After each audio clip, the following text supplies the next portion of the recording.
still a student learning myself. So today we're going to be starting from the foundation. And the foundation is, where even are you? If I ask you now, what is your net worth? Some of you do not know what your net worth is. So if you don't know your net worth, how would you know what you need? Many people will not smell a billion in their lifetime. Their fathers did not do a billion. Their grandfather did not do a billion. You are not likely to do a billion. And if you can't do it, there's like tendency that your child is not going to do it, because for a long time, making money has been equated to committing sin. So many of us, there is a block somewhere where we are comfortable with a little, to earn the little contentment. There is nothing wrong with contentment, but you can be contented with $1 trillion. Why not? That's the highest level of contentment. Who says you can't be there? I mean, whatever you've earned, you will still need more, right? So today, I am not going to be facilitating. We're going to be starting from the foundation. You can't build your war chest without having a firm foundation, understanding where you are in the scheme of things. And you know, I'm going to be introducing my own financial teacher. I mean, she literally taught me how to save. I stepped into marriage without knowing how to save. I don't know, but if there's anyone I know who can tell you every amount that has been spent in the last 10 years, in the last 15 years, she will tell you, she will roll out the drums and show you the pictures and show you, the financials and show you everything she's writing, small papers everywhere, just writing and being accountable for every cover. So, House of Saviors, make welcome with me. Let me try and put up a slide. The one and only CPF. She's going to be sharing with us building a solid foundation en route developing your financial war chest. So I'm going to be stepping aside from here, CPF, over to you. Please, let's welcome her and show her some love. Let's welcome her and show her some love. What else do you want to say after that? Okay. Good morning. How are you? My name is Oluwatosin Praise Forward. It's good to be here, to be a part of today's session and not just watching from the background. Happy Mother's Day to all of us, mothers in the house. Pia did not allow me to show my dancing skills, but we will get there one day. One day you will see me dance. When it gets to that time, I will perform. All right, what are we doing today? We are talking about foundations. If you are conversant with, well, I don't think we have to be conversant with it, but we all understand that a solid structure must have a very solid foundation for it to stand firm. The Bible did talk about a man who wants to build his house, and first he has to sit down and count the cost and look at what are the resources that are available to him. If you want to build a war chest, the very first step is to understand where you are. Is to understand what you have. Is to understand what resources you would need to build the war chest that you want to build.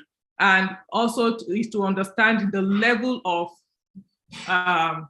so if you want to build if you want to build a house, you want to first ask yourself, am I building a bungalow or a duplex or a two-story building or whatever it is? So you need to know what the end goal is. You need to know where you are, and that is the only time you are able to confidently sit down and say, these are the resources I will need to build what I want to build. So my job today, what we are going to be doing throughout the month of May, is to grow to the point where we understand what we need to build the ultimate war chest that we need to build. And so my job today is to lay the foundation that other speakers in the month of May will build upon. So I think mine is the easiest job, even though I don't think it's that easy, but I've tried today to make it as interactive as possible and to make it as short as possible. So I think in all I have about 15, 16 slides, and I will have enough time to answer your questions.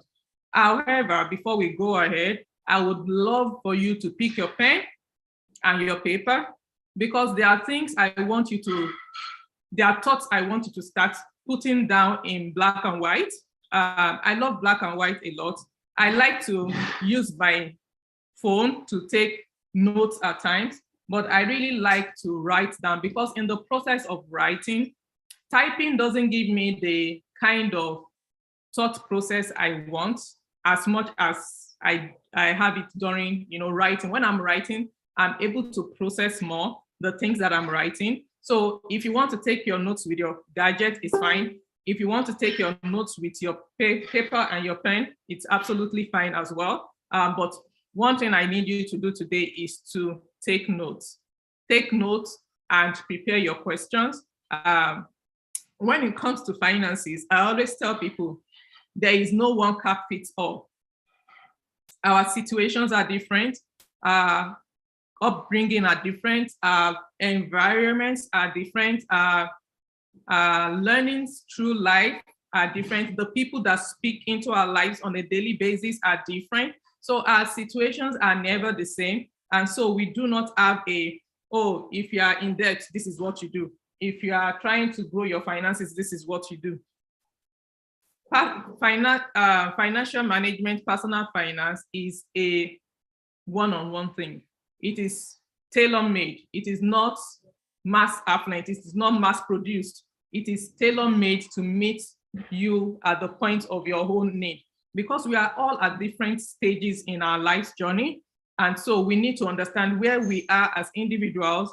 And so today's class is not the way each person will receive it, the way each person will understand it, the notes each person would take would be different, because you will look at it from the spec, or from your own point of view, from how it impacts you and how it affects you as a person. So I'm going to get into it, and I'll start talking to my slides right now. And please take notes as much as you can. All right, what do you see? At this point, I'd like for people to unmute themselves and talk, or you put it in the chat room. What do you see? A chef. A chef, yeah. What else? Who else sees something else? I see somebody put something in the... Unfortunately, I cannot see the charts. I don't know why. Okay, a chef preparing a dish, yeah. So who else? What else can you see? Yeah, artwork. Wurala said artwork. Sorry, somebody said something? It's paying attention. It's paying attention. Food plating. I can see a kitchen. And what has this just proven to us? That we all see things as it impacts us, as it relates to us. So when I look at this, I see a couple of things. I see a finished meal that is being plated artistically. So it speaks to somebody's artwork, but I see something else at the background, and I see someone else at the background working in that same kitchen. And what am I trying to bring out in this picture is this plated meal that looks so beautiful and so appetizing required a lot of work. It required a lot of preparation. It required a lot of people pulling in efforts to ensure that this chef's job is actually done. So I go to the next slide. What do you see?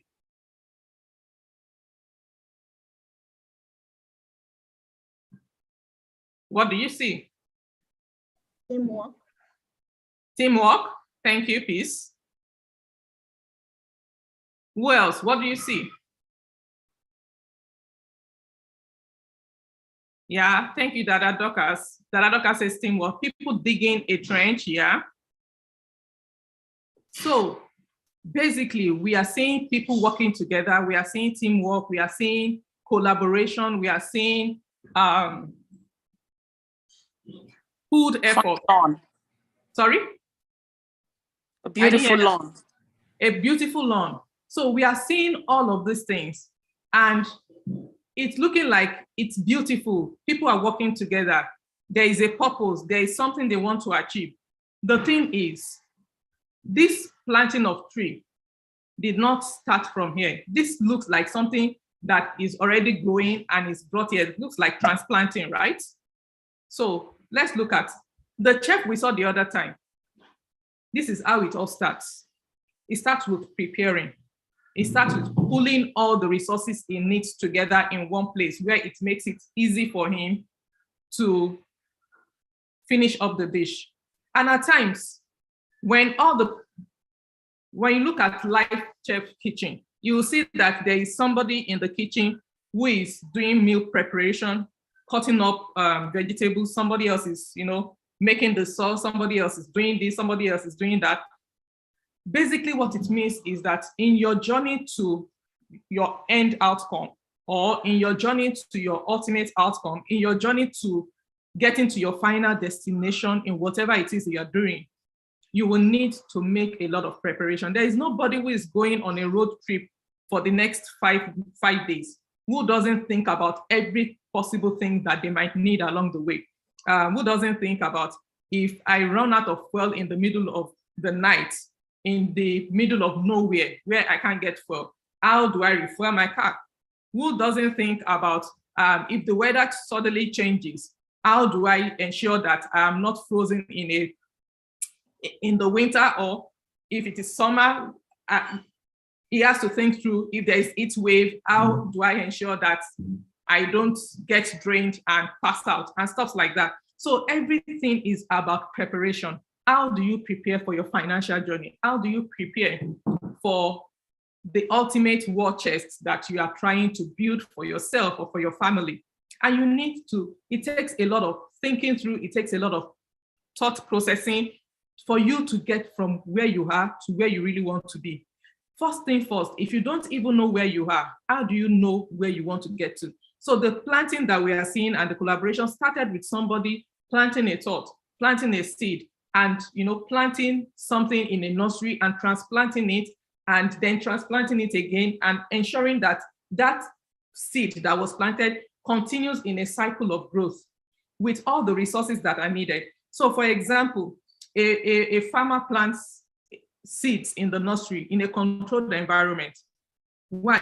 Because he feels that for the plant or for the seed to do very well, it needs to be in a controlled environment where temperature is controlled, where humidity is controlled, where all of those things are controlled. Then brings it into the open soil where there is more nourishment than it will get in a controlled environment.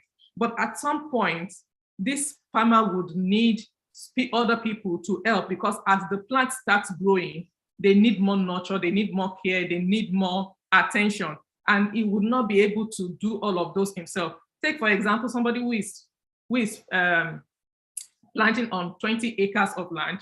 That's huge. That is huge, huge, huge. And so for him to be able to successfully do that, he needs to have the help of other people, either people he employs or family members or whatever. So basically on your journey, you need to know who are the people you need, what are the resources you need, what is your knowledge requirement, what knowledge requirement do you need to ensure that you have all the necessary resources so that you don't get stuck along the way.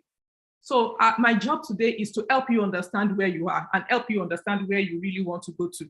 So the first question I want to ask you this morning, and I want you to write it down, think through it for like 2-3 minutes, is what is my ultimate goal? What is my ultimate financial goal? See, in life, when I tell people that all of your life goals boils down to something, it boils down to naira and kobo, it boils down to dollars, pounds, it boils down to money. So if you want to retire at 40, it means that you have a war chest stored up somewhere that can take care of you between age 41 and till when you die, or, So the first question I want to ask you this morning is, what is your ultimate goal? Or what are your ultimate goals? I want you to choose 2 or 3 goals you want to write, you want to achieve in the next 10, 15, 20 years. And this is the thought. For example, one of your goals could be that I want to be able to support my children when they start their own lives as adults. I want to be able to support my children and my grandchildren. PF talked about the Jewish people and how one generation of Jewish parents helped the other generation to be established, that no Jewish child or no Jewish child starts from zero or from ground zero. Every Jewish child starts with a leverage. Let me explain that leverage. So a Jewish grandfather says to himself, my grandson has been born. I'm just trying to come up with a story. So he has his first grandchild, and he says, I'm going to open a trust fund for this grandchild, or I'm going to start a life insurance for this grandchild, or I'm going to start an education fund for this grandchild. And so he opens an account for that purpose, depending on which of the purposes he has chosen. So he opens an account for that purpose and starts putting money towards it. By the time the child is 18 years old, he takes that account. He is no longer the sole owner of that account. He transfers it to that child because that child is now legally an adult and can make decisions. But in the first 18 years of that child's life, there has been lessons that have been taught to him. There has been things that he has learned from his parents, from the ideologies and principles that he has learned while he was growing up under their tutelage, for him to be able to take the right decisions going forward with that same investment. So by the time he is 18 and his friends are still thinking about how to get student loan to go to university, he already has money that he can pick from to go to university. If he wants to start a business, he has money to do that. So he's not starting from ground zero.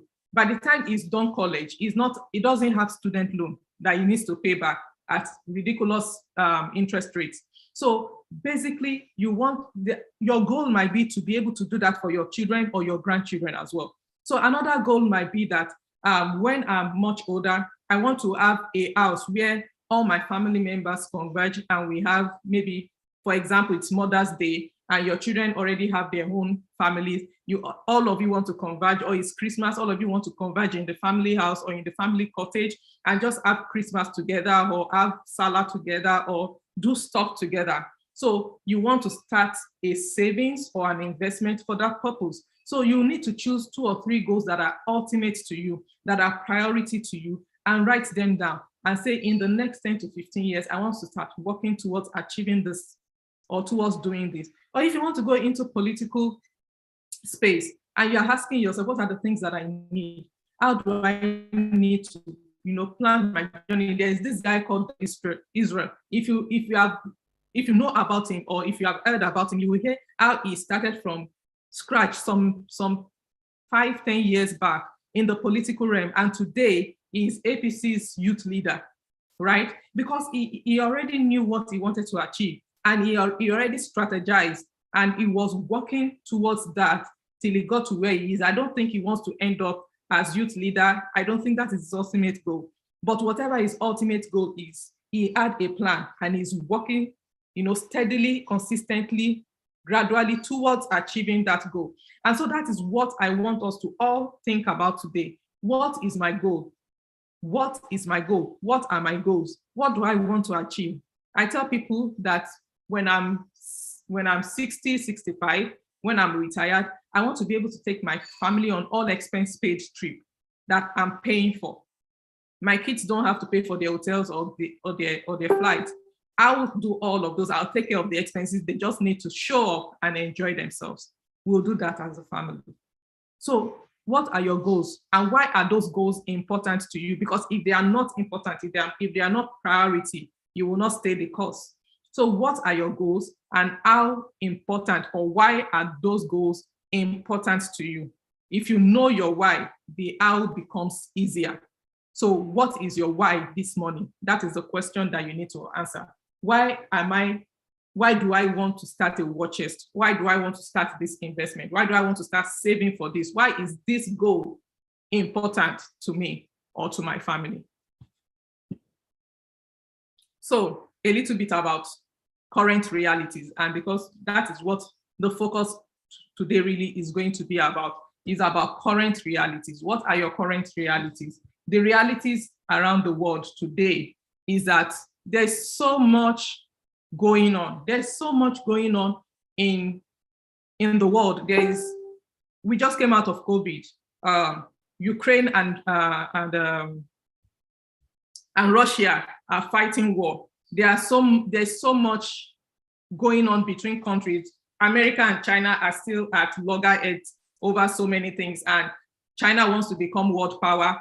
America wants to remain world power. China wants their currency to be world currency and all of those things. So there is so much going on around us. If you look within the country that you live in or that you came from, you will see that there are so many things that are happening on a daily basis, and you are asking yourself, how did we get there? The reality is we are where we are right now. The question is, how did we get here? And how are we going to go out of here? And if you do not have power over how we got here, or you do not have power over how we are going to get out of this current world situation, I am not United Nations Director General. I am not the president of Canada. I'm not the president of the world. So really, the reality is there is little control in my hands about what happened in the globe, in the world at large.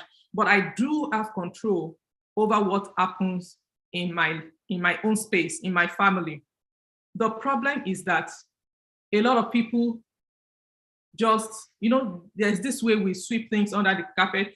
For example, in Nigeria, when something happens, you start seeing memes come out, people making funny videos, comedy videos about things that we should be crying about. Why? That's how they are handling the problem. That's how they are handling the reality on ground. The thing also that we need to understand that is that whatever the situation is, whatever the reality is, whether in your country of residence, in your country of origin, in your own home, the solution lies inside of you. There might be, we know what the reality is. We know that there are a lot of problems that need to be addressed.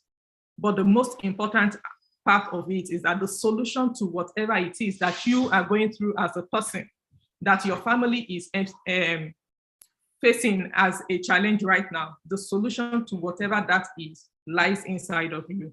And you need to look inwards and find out that solution. But before you can find out the solution, you need to understand what the problem is. You need to understand what the cause is. You need to understand how you got to that place for you to be able to come up with a solution that works for you in that particular situation. So that gets us to, where are you on your financial journey?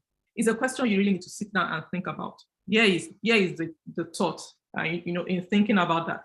Where am I financially? Am I doing well?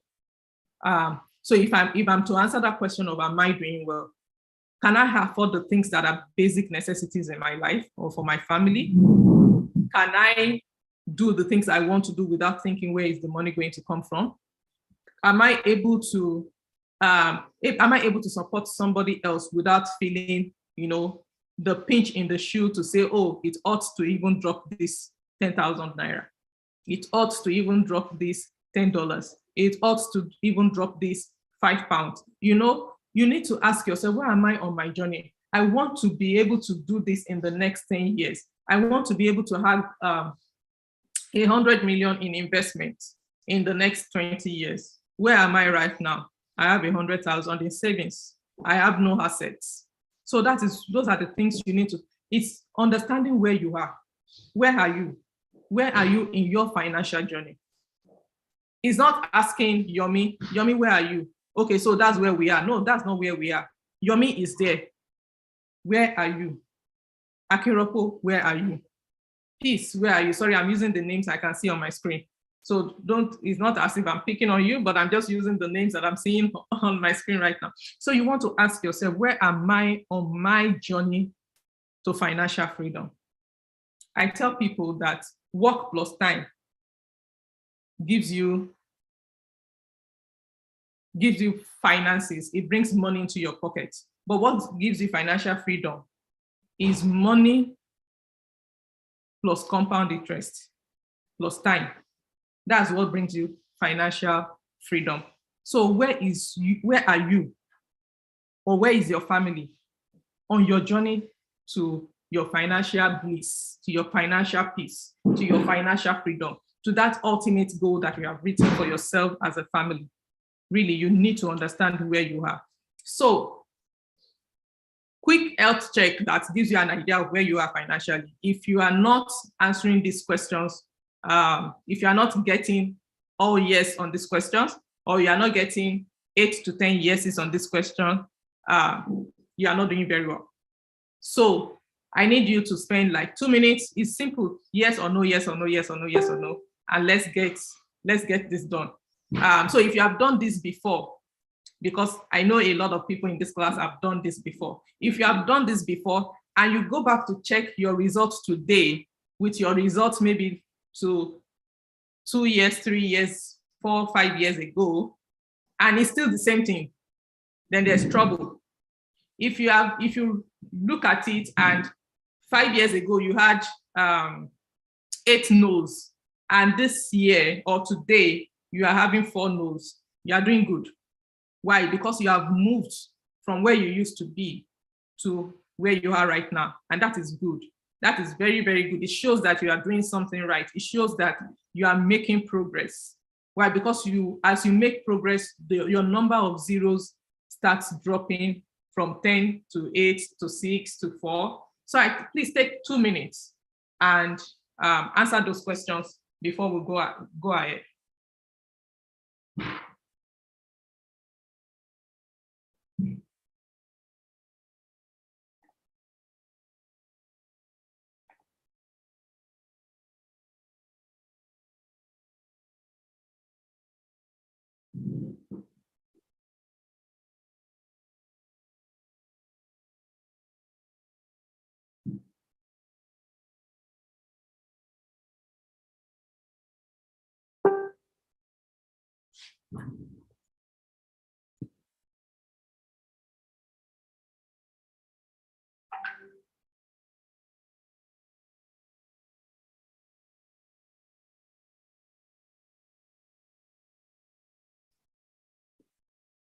Yes, Eunice, you can.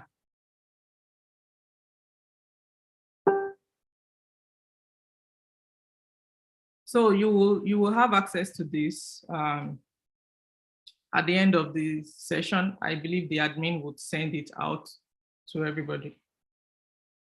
So I need to find out who asked the question again. Yeah, Eunice. So I hope that answers your question.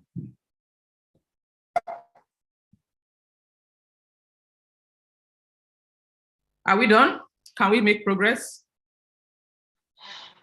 Oh, goodness. I need to have enough time to answer questions, so I'm going to run along. But these questions you will have, but I believe you should be done by now. So the next question I want you to answer is, how much do you make? Because we are trying to look at where you are right now and understand what foundation you have built for your financial life. So we need to understand where you are. So how much do you make currently? There are different ways to make money. So this might not be exhaustive for some people. Some people earn commissions, some people earn bonuses from different businesses that they do, multi-level marketing and all of those things. So whatever it is that is yours, say salary, you earn money from salary, from profits from your business, allowances from,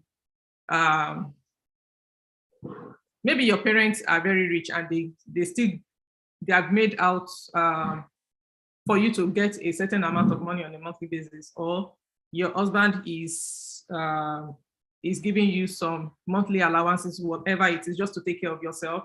Whatever it is that brings money into your pocket on a monthly basis, write it down. How much do you make on a monthly basis? Because that is not per year. Let's make it very granular. On a monthly basis, how much comes into your hand? Yesterday I went out and I'm just talking while you are doing what you need to do. And I thought about how much came into my hand this month, and I was wowed at the amount of money that, came into my hands. And I'm like, okay, what percentage of that did I save? And I said to myself, oh my goodness, Oluwatosin, you only did 25% of that, you can do way better than that. So I went back and was like, 25%. So if I do 25% and I spent this amount, this money does not balance. In my mind, I was doing that calculation. And when I got to the house, I picked up my jotter where I write all of my expenses and my income. I started going through it page by page, and I saw where I did one investment that I had even forgotten about. And I said to myself, well, Tosin, you did well, you know, because at the end of the day, with the savings and the investment, it meant that I was able to do half of that, of what came into my hands as savings and investment, about 50%, which is amazing, pretty much amazing. So ask yourself, how much do you make on a monthly basis? How much flows through? And it doesn't have to be the same amount on a monthly basis. And that's why it's good to keep record month on month, month after month. Keep record of how much came into your hands every month, every month. The day somebody gives you a gift of 10,000, you write it down. The days you make a profit of 5,000 from a deal, or 50,000 from a deal, or 500,000 from a deal, write it down. Okay, so how much do you make on a monthly basis? Then total that. That is what you need. Then how much do you spend? So basically what we want to achieve with these two questions of how much do you make and how much do you spend is to know how much you have left at the end of the month, is to know how much you are able to put aside towards achieving the goal of building your own war chest. All right, how much do you make? How much do you make, and how much do you spend? What are the things that you spend money on? By the time you start itemizing the things that you spend money on, you are able to look at it over and over again and ask yourself, why did I spend money on this? Why did I spend so much on that? Why am I not, using another source of income to deal with this kind of, for example, somebody who has a business, there are some personal expenses that can go under your business expenses, and it will not be illegal. So you need to be able to talk to a tax, for example, a tax strategist to say, what are the most effective tax strategies for my organization and for my personal finance, especially if you are running a one-man business. There are so many things that your business can take care of. For example, your business can take care of your house rent. You don't have to pay that out of pocket. If you run your home business, your business can take care of your house rent. Your business can take care of maintaining your car and fueling it. So there are so many.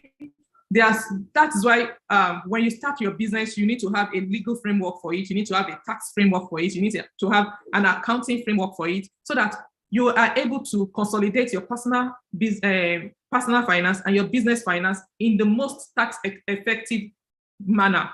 All right. So how much do you spend? This is going to take a lot of time, and we are not going to spend that time doing that right now. But the thing is, you need to be able to do that. So if you can go online to the App Store on your phone, you'll be able to download apps that can do this for you. And all you need to do is, when you make an expense, you just fill it in there. At the end of the month, it gives you a summary of how much you spent on what item you spent it, and all of those things. And some apps will even draw the charts for you, the bar charts or the pie charts for you, and it makes all of these things easier. So you are able to look pictorially where your expenses are going to and where your income is coming from. So at the end of the day, I say what is most important is cash flow. Your total monthly income minus your total monthly expense gives you your cash flow. You see, that is the most important aspect of everything. Cash is king. Cash is king. And where you put that cash matters. So for example, this person makes 850,000 every month and spends 713,000. Has a cash flow of 137,000. That cash flow is not for you to go to the club and start declaring for boys, or it's not for you to start buying ashrebi and start doing Mother Christmas. It's for you to put towards achieving your financial goals. It's meant to help you build your war chest. We'll get to the point where one of our speakers is going to start talking about investment, or about two of them will talk about investment, different type of investment. and you see where you can put your money towards, things that you can use your money for to build your war chest. But always remember that you cannot use your 10 fingers to eat. You cannot spend all that you make, because if you do that, you are setting yourself up for failure. There is nobody who becomes rich by spending everything on frivolities or by spending everything that they make without saving and investing, without having a cushion, without having an emergency fund, without having a war chest. Russia can confidently fight with Ukraine because they know they have the capacity. Before you start going out there and start doing things that will impact you and your family's finances, you need to be sure of what you have. You need to be sure of this lion that I want to go and disturb. I have the capacity to heat it up. This river that I want to steer, I have the capacity to channel its overflow. So you need to know where you are. And that is why we are looking at cash flow. Cash flow is king. Where you put that money is what matters the most. So I have a cash flow of 200,000 naira every month, and I'm just leaving it in my savings account and looking at it and saying to myself, I've got cash, I've got money, I've got this, I've got that. No. The whole idea is not for that money to sit down in a savings account that is not giving you anything. And when you think about it, let me just quickly digress a bit and talk about inflation rates and how it impacts on your finances. Inflation is like, we know the concept of water tanks that we have in our houses to store water so that there's flow of water into the house. So you have that water tank, which is literally your savings account. Your water tank is your savings account.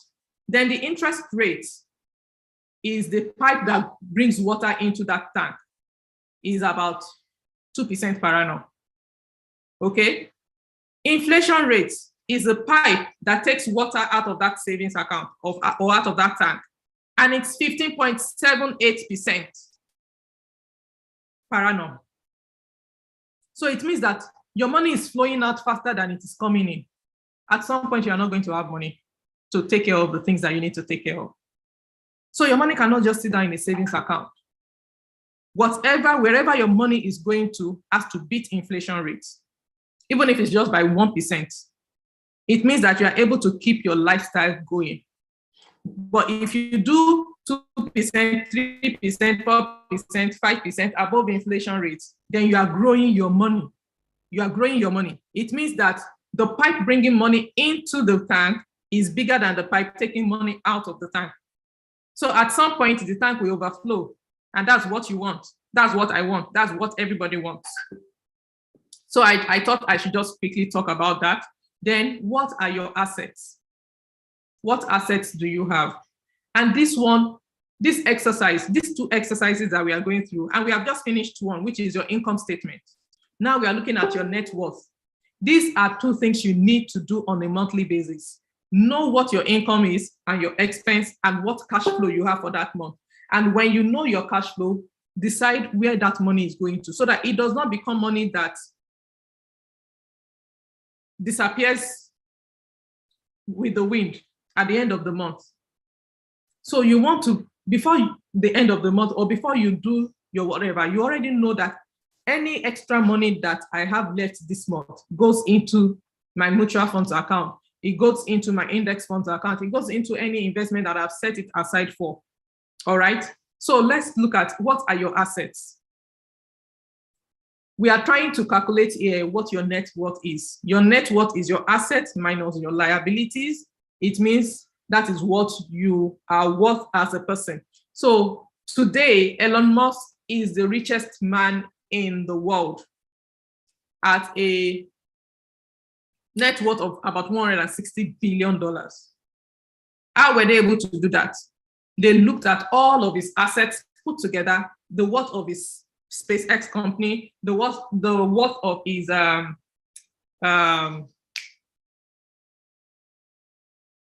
Tesla, the worth of SpaceLink, the worth of all of those businesses that he has put together, his real estate, his investments, whatever it is. Right now, Twitter is going to be part of his net worth.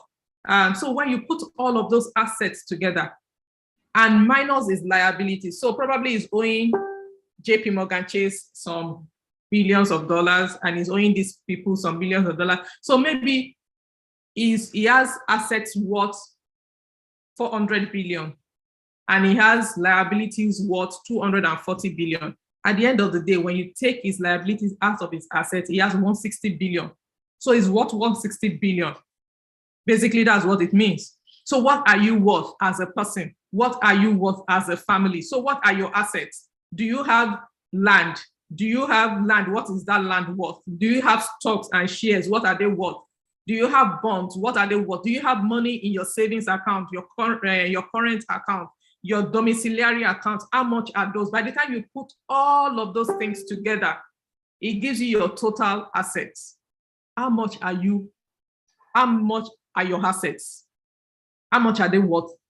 You want to know that, and you want to know what your liabilities are. So your assets are the things that you own. Your liabilities are the things that you owe. Money you owe to either individuals or to organizations or to financial institutions. So what are you owing? Who are you owing? How much are you owing? What are your liabilities? Because we need to know what those things are. So for example, my name is Oluwatosin. I have assets worth 15 million.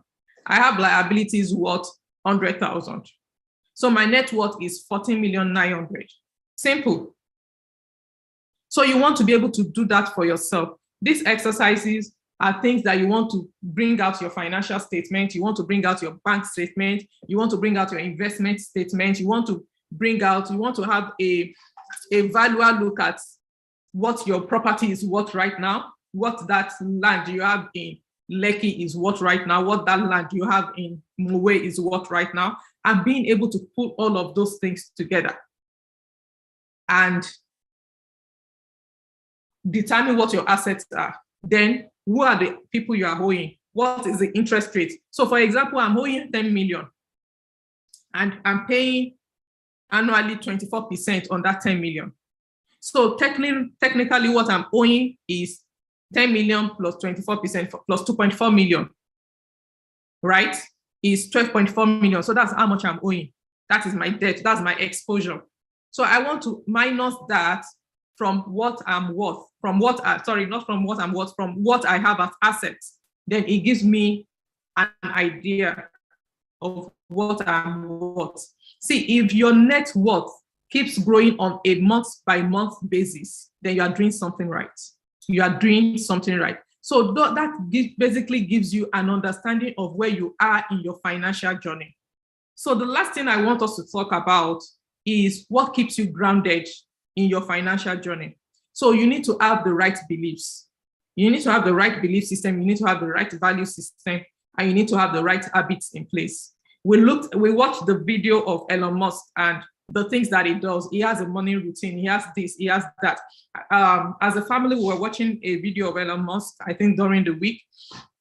And he said, oh, I work 80 to 100 hours on a weekly basis. It's not good. I don't advise that people do that. But it is something I had to do to ensure that my companies do not go bankrupt. He said, I do not advise people to do it because doing that hurts him as a person. It hurts its heart, it hurts its brain, and he doesn't recommend that anybody does that. But those are his habits. Those are the things that that made him become who he is today. Okay? And he has the belief that nothing is impossible. So what are your belief systems telling you? It was Earl Nightingale that says, if you give people deception, you will reap deception. If your value is deception, people can have positive and negative values. So if one of your values is deception, you will reap deception. He said, you will reap in abundance what you sow. In equal abundance, what you sow. If you sow something good, you will reap it in abundance. If you sow something bad, you will reap it in abundance. So your values are the things that determine the type of seeds that you sow in your financial journey. If scamming people is part of the things that you do, is a value.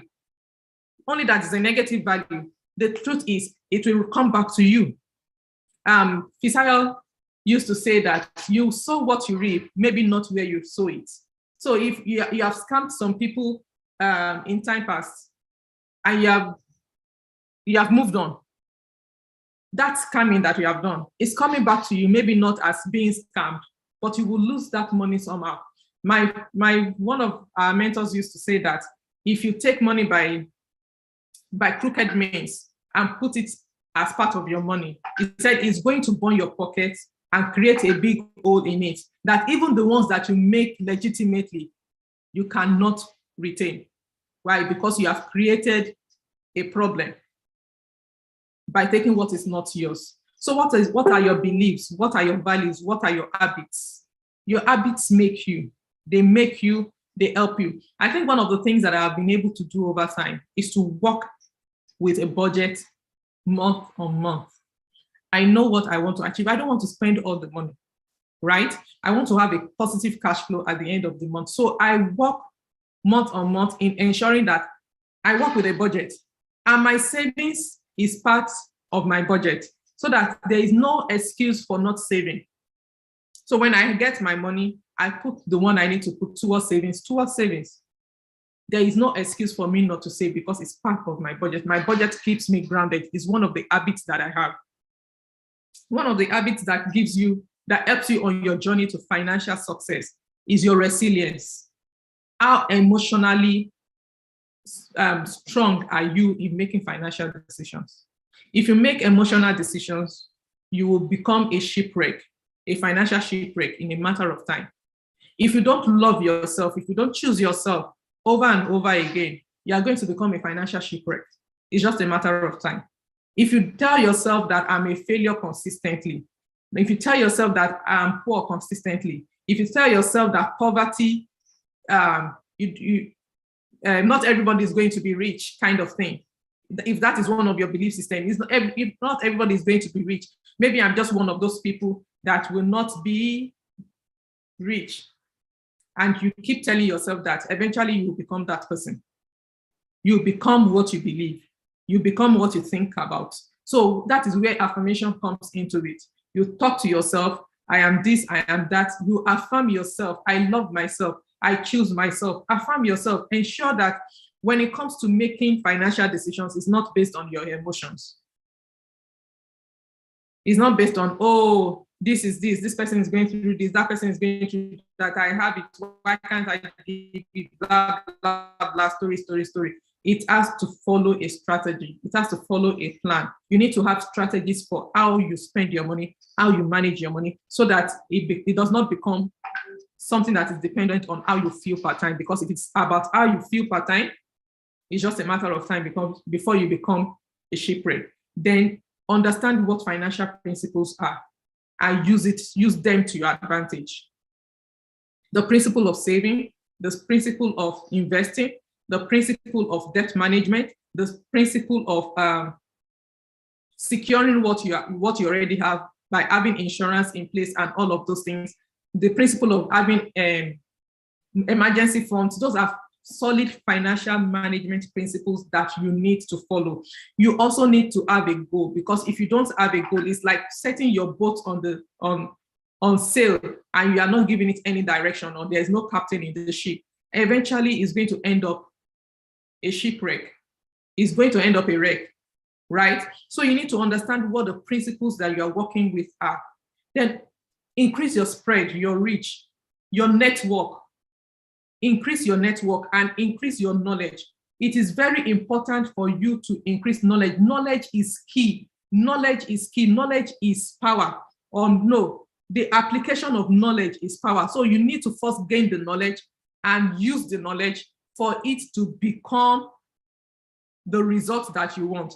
How can you want to become a pilot and you don't want to go to school for it?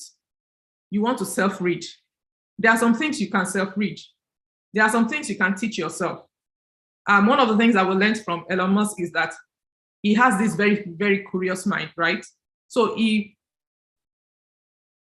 does the foundation of learning things by himself and learning from others. I remember that in one of the videos that we watched, and when he was talking about the beginning of the internet age, and he said to his professor that there are two things that can happen.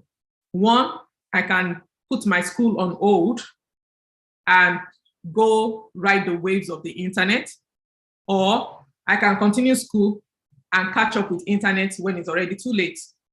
And he said to his professor, I choose the first option. I want to put school on hold. I'll come back, complete school, but I want to go and ride the internet wave right now. And basically that's what he did. That's what he did. When it came to the point where he needed a chief engineer for his SpaceX, he went to talk to the best in the field, and the person said, oh, I cannot work for you. And he said, if I cannot get the best, then I might as well do the job myself. The reason why he can do that job himself is because he has developed the skill to be able to do it. Have you developed the skill to be able to take the right financial decisions for yourself? Are you reading the right books? Are you studying the right materials? Are you learning the right things from the right people? Are you picking the right habits and the right belief systems and the right value system? Do you have the right network of people? Because it will get to a point in your financial journey, you won't be able to go it alone. You will need financial advisors because you are getting to that place where you need to do bigger things and take bigger decisions that you do not have capacity for. But you have the foundation, and that is what is most important. Build your personal knowledge level. Build it and use it. And the more you use it, the more you gain wisdom, through usage. Build your personal network of people, have the right set of people around you. If you have people who feel that this money is just for us to spend and enjoy this life and not plan for tomorrow, eventually you won't achieve your goals. So have the right network, build the right knowledge skill, build the right skills and resources that you need to help you get to where you need to get to. If you are able to do these things, you will achieve all of your purpose. So basically, I've been able to help you focus, or no, not focus, start the process of focusing on the things that are important for you to build the foundation. Because by the time you start talking with other speakers as from next week, you need to do this, you need to flesh this out before next week, because whatever comes next week builds up on what you already have heard today. So work on this, work on building, on having habit. You can't build the habit in 1 week, but you can start talking to yourself about the things you want to start doing, about habits you want to start, habits you want to start building, and financial principles that you want to start working on. And there's this thing I love to do. It's called the wheel of money, the wheel of life. But I turned it, you can actually basically use the wheel of life for anything. So I use it for my clients. I wish it's something you can just sit down in this week and be able to do for yourself, to say the wheel of money, how I can use that to build my financial life. I might not be able to explain that because I want to create time for question and answer. And I believe this is the last slide here. So thank you very much for listening. If you have questions, I'll take them.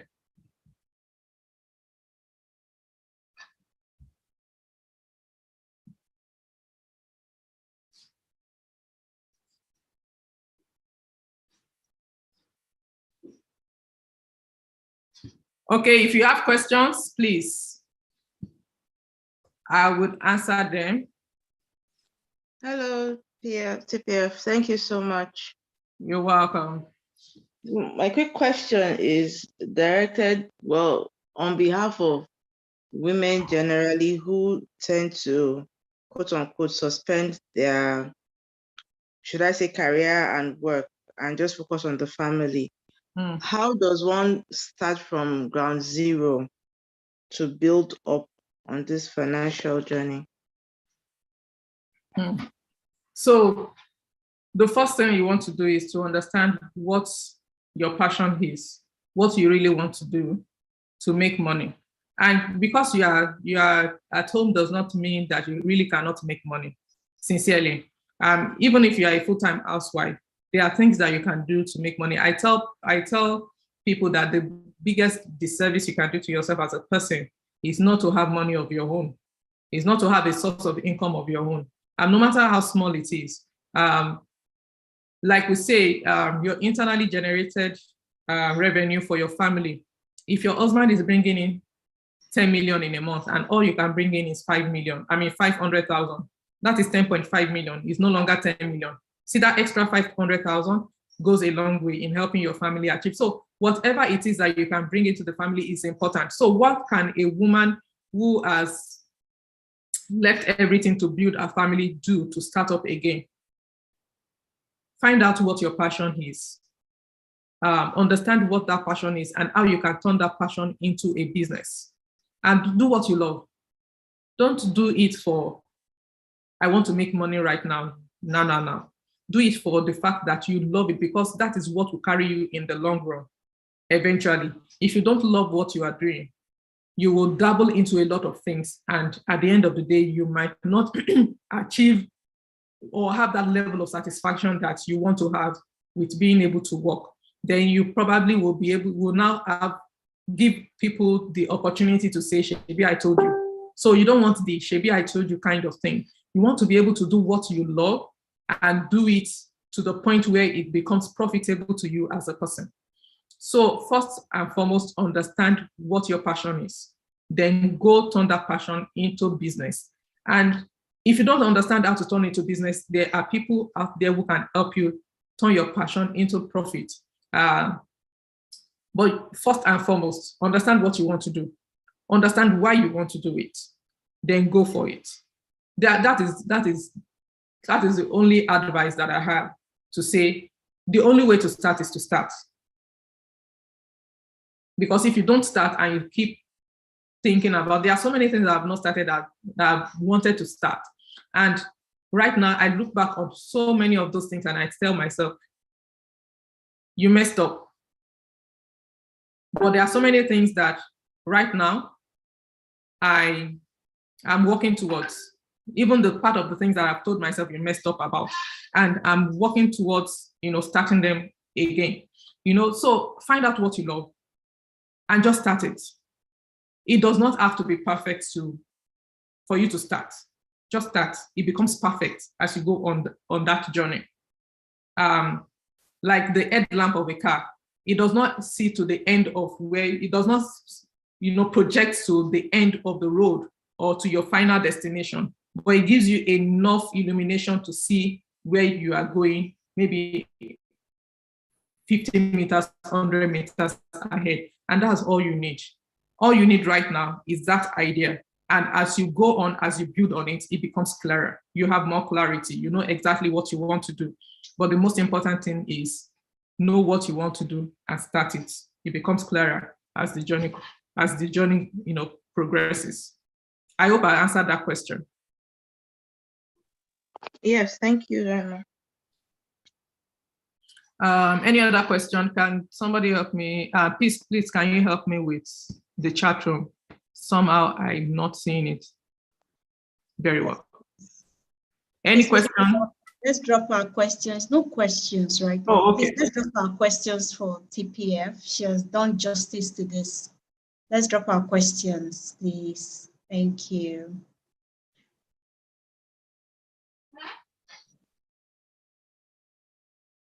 Okay, I can see the There's a chat question. room. Okay. Oh, okay. There's a question from Divinely Favored. It says, if you're not business oriented, but you want to put your savings into investment and sustain it, how do you start? Okay, so the first question you want to ask yourself is, why do I want to save? What is the purpose of this saving? What you are saving for and why you are saving determines where you invest that money. So we'll get to talking about investments, but I'll just share a couple of things that you can start with. So there's this concept called parking the money. And I've spoken about the fact that you cannot leave your money in a savings account and be happy and be contented or be satisfied. No, it doesn't work that way. So there is somewhere else you can park that fund while you are thinking about what to do with it ultimately, or define the purpose for that money. So it's called the mutual funds. You can put your money in a mutual funds account while the money is working and gaining interest, more interest than your savings account will give you. Then you are thinking about what you want to do with the money. So you might not know exactly what you want to use that money for right now. Say, for example, there is a cash flow of 500,000, and you have not determined what you want to use that money for. Put it in money market and let it be working while you are coming up with the idea of what you want to use that money for. So if, for example, you want to start saving for your retirement, and I advise this for everybody, start putting money aside for your retirement. Your children are not your retirement plan. Government pension is not a retirement, is not a viable retirement plan. Because when you start thinking about the cost of living, the cost of sending children to school, the cost of maintaining your lifestyle, the cost of the things, and things are presently very, very expensive, and a lot of people's incomes are not tallying up with inflation rates. And when you think about all of those things, you want to have a retirement plan for yourself. And so one of the things that, maybe one of the goals, the 2-3 goals that are priority to you, one of them should cater for your retirement. You cannot use your children as retirement plan. So that said, you can put your money in a parking account, like a money market account, while you decide what you want to use it for. So if the money is for you want to start that investment for your retirement funds, then you want to think about, depending on your age, 15, 20, 30 years time. I think in Nigeria, retirement age is 60 years. In Canada, it's 65 years. So depending on your age, you want to have a long-term plan for where you want to put that money. When Gospel starts talking about investment, you will have more clarity about where to put your money. There's what we call index funds.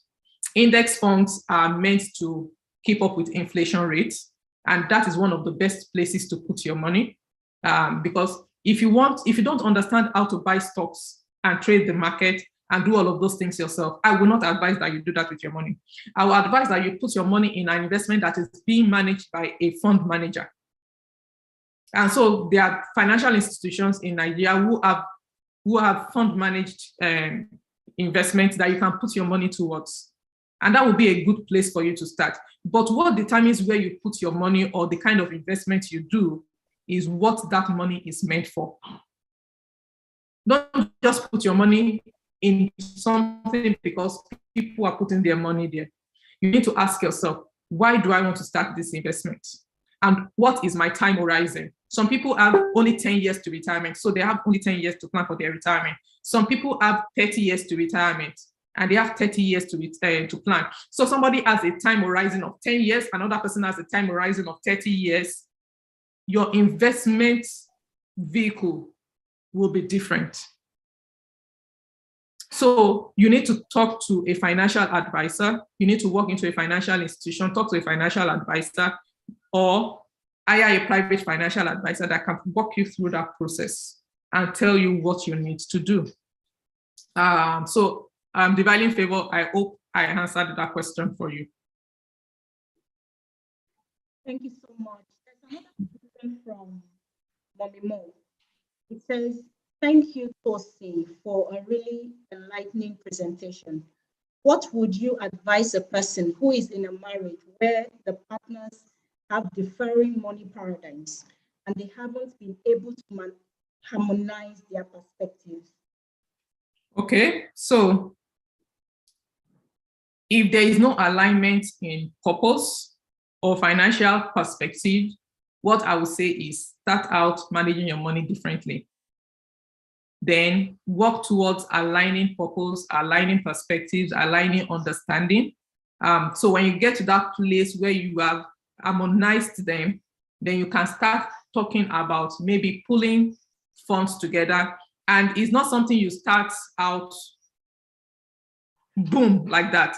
It's a process. And I think it's something that needs to be staggered over time. So you are presently doing your own thing 100%. So maybe you want to start harmonizing by saying, we want to start, so take one of the goals, we want to build a house in the next 5 years. So you start working towards that by harmonizing or by planning together and putting money away together in a joint account or in a joint investment towards that purpose. And maybe you now come up with another goal, you want to do that, you now start working on that. So eventually you work yourself to that point where you are able to start doing things 100% together, or 80% together, or 60% together. But if you do not have an alignment right now, I don't say you force it. I say, do your own separate things.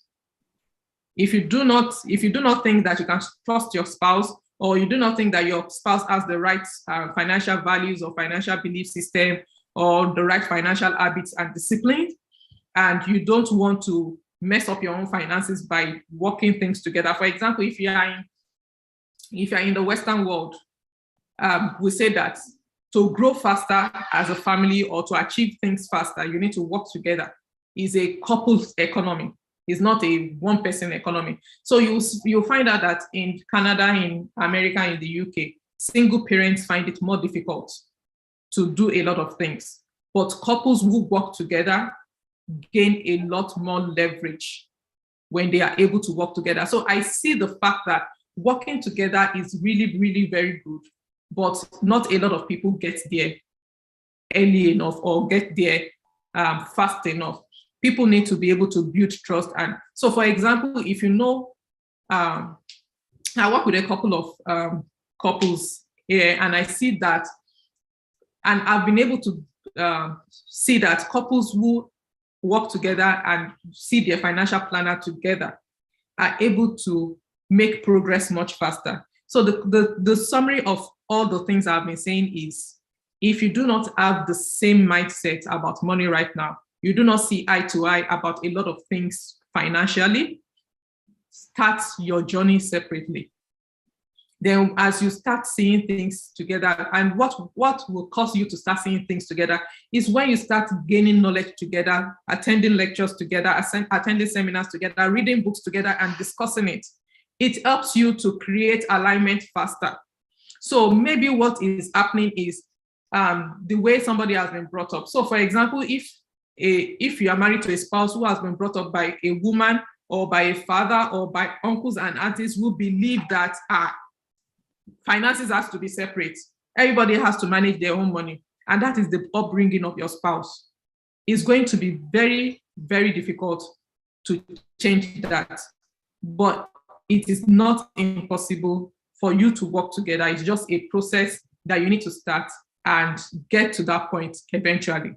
Don't force it, just do it a step at a time. Get to the point where the two of you can talk easily about money, read books about money, and get to share your understanding about it and understand why that person holds that belief, and be able to walk through all the rough edges together and create alignment eventually.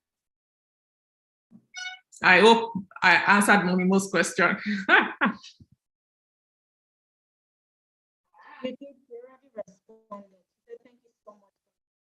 You're welcome. Unity and alignment is key, growing wealth, to growing wealth. Okay. Yeah. I'm listening. Asking. Hold on, I'm searching. Yeah, sorry. I keep forgetting that this laptop is not touch screen. Okay, Lola Olaide Stephen is asking, there is Sharia fixed income fund. How can one subscribe to this investment plan? Okay, so I do not know so much about Sharia fixed income fund, but the fact that it's an income fund tells me that it's probably an index fund. So you probably need to walk into any financial institution, a bank or an investment house, or that has an index fund or an income fund like that, and ask them for the brochure for that income fund. or they talk you through it. Even if they talk you through it, still ask for the brochure so that you have something you can take back home, read through it, and take your final decision. You want an investment. If you want to invest in the mutual fund, in the Sharia fixed income fund, then you have to go to the financial institution and ask questions. And what I always tell people is, don't just go to one financial institution. Go to many. It's like going to Eco Edumota, or Eco Market, and you want to buy a fabric. You don't just enter into the first shop. If you enter through Marina, probably the first shop you enter into is Kubis. You don't just enter into Kubis and make a final decision. You shop around the market, right? So the same way you do with investments, shop around and see what other organizations are doing. So if this company's Sharia fixed income fund is doing 9.2% per annum, and another one is doing 9.4% per annum, I don't want to pitch my tent to somebody that is doing 9.2%. I'll go for 9.4% because the extra 0.2% goes a long way. So Wuraola said you can go to Lotus Bank or Jaiz Bank or Sterling Bank. You see? So you have 3 options already from the group chat.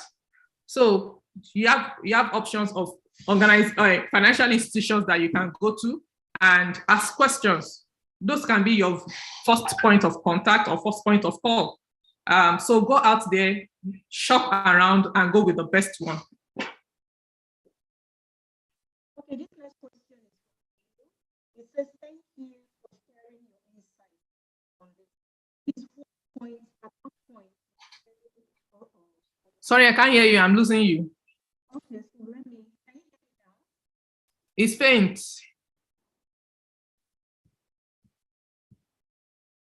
Can you hear me? Yeah. Okay, great. So the next question is from Bill. I'm trying to find the question. Pardon me. Okay, it says, thank you for sharing your insights on this. Please, at what point would you advise someone to engage a portfolio manager? Okay, so when your investment starts running into millions, so when you want to start out your 500,000, you can pick out I think right from the onset, it's good to have a financial planner that you are working with. As your portfolio grows, within each financial institution, there's a limit to what a unit can do. So for example, you are working with a financial planner. Financial planners are probably allowed to do handle a client that has 3 million naira worth of investment. And once your investment starts entering into, I'm just using that as an example, is not the norm. So as your investment starts going into 5 million, 6 million, 7 million, they transition you to a portfolio manager or something like that. So I would say that from the beginning, work with an expert. Because what that person is able to do for you is to help you gain clarity about what you need to do, or how to plan your journey to your ultimate goal. So I'll go back to using retirement plan, because every one of us need a retirement plan. So for example, you want to start your retirement plan and you go into a financial institution, say for example, I'm not advertising them, ARM, and you want to open a retirement savings plan, something like that. And they talk to you and you tell them, oh, my objective is to save for my retirement. My time horizon is 20 years. My investment knowledge is average. So they profile you like that, and you say your risk tolerance, for example, is medium risk or conservative or whatever is your risk. So based on your profile, they give you examples of things you can invest in. All right. And at the end of the day, you choose which one you feel is best for you, because ultimately, always remember that they cannot make this choice for you. You have to make the choice yourself. Ultimately, is your choice, is your final, the final choice is yours. but they guide you to the things that you need to know. So I'll say from the beginning, work with a financial planner. Financial planners would work with portfolio managers because they are two different people. What a financial planner does is to help you clarify your goal and help you to understand what your journey to the achievement of your goal will be. The portfolio manager is the one that handles the investment. So you want to work with a financial planner, and whenever you invest in a particular investment, the portfolio manager takes it up from there. Does this clarify things for you in asking when it's best to engage a portfolio manager? You probably might not be able to engage a portfolio manager yourself from the onset, but know that if you invest in an investment that is managed by a portfolio manager, then you indirectly have a portfolio manager. So what you need to do is to work with a financial planner and get into investments. And as your portfolio increases, you might think that, you know what, I want to engage a portfolio manager. Maybe when you start having investments in 10 million, 15 million, you want to actually use a portfolio manager to ensure that you are on track to achieving your financial goals.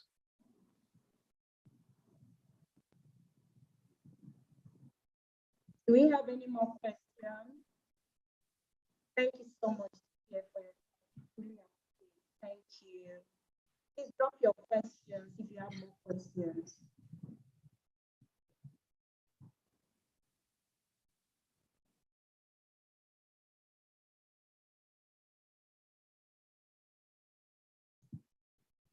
Okay, in the absence of more questions, we want to appreciate TPF. Please, let's all appreciate her comment session. Thank you for having me. In the chat room. Thank you so much. We've learned a lot. In fact, I'm super excited about May. It's my best month and it's already loaded. I'm very excited about it. Thank you for laying the solid foundation. We truly appreciate you for that. Thank you so much. So we're going straight to the announcement.